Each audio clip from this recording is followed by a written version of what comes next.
کیا آپ جانتے ہیں حقیقی خوشی کیا ہوتی ہے؟ آئیے ہم آپ کو بتاتے ہیں۔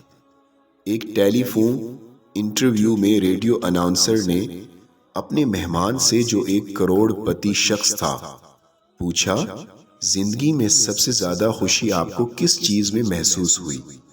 وہ کروڑ پتی شخص بولا، میں زندگی میں خوشیوں کے 4 مراحل سے گزرا ہوں، اور آخر میں مجھے حقیقی خوشی کا مطلب سمجھ میں آیا۔ سب سے پہلا مرحلہ تھا مال اور اسباب جمع کرنے کا، لیکن اس مرحلے میں مجھے وہ خوشی نہیں ملی جو مجھے مطلوب تھی۔ پھر دوسرا مرحلہ آیا، قیمتی سامان اور اشیاء جمع کرنے کا، لیکن مجھے محسوس ہوا کہ اس چیز کا اثر بھی وقتی ہے، اور قیمتی چیزوں کی چمک بھی زیادہ دیر تک برقرار نہیں رہتی۔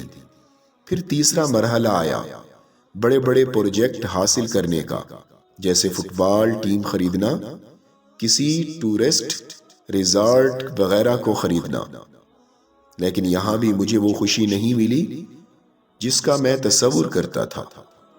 چوتھی مرتبہ ایسا ہوا کہ میرے ایک دوست نے مجھ سے کہا، کچھ معذور بچوں کے لیے وہیل چیئرز خریدنے میں حصہ لوں۔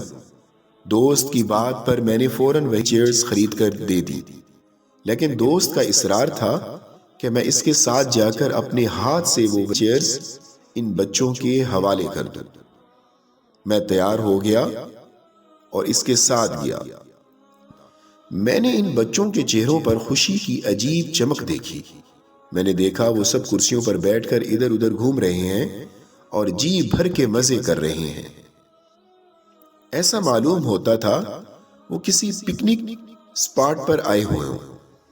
لیکن مجھے حقیقی خوشی کا احساس تب ہوا جب میں وہاں سے جانے لگا اور ان بچوں میں سے ایک نے میرے پیر پکڑ لیے۔ میں نے نرمی کے ساتھ اپنے پیر چھڑانے کی کوشش کی، لیکن وہ بچہ میرے چہرے کی طرف بغور دیکھتے ہوئے میرے پیروں کو مضبوطی سے پکڑے رہا۔ میں نے جھک کر اس بچے سے پوچھا، کیا آپ کو کچھ اور چاہیے؟